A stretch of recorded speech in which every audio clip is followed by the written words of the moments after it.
காத்து ஊத காத்து சுத்தும் கடல் கரைய பார்த்து சத்தியமா கோயில் கொண்ட சுப்பையா எங்க குப்பத்துக்கு குல விளக்கு நீ ஐயா.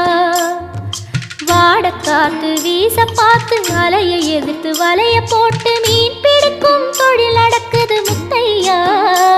கரை மீண்டு வர காவல் உந்தன் வேலையா. திருச்செந்தூர் ஆண்டவனே வேல் முருகா தினம் உனக்கு நன்றி சொல்வோம் மால் மருகா.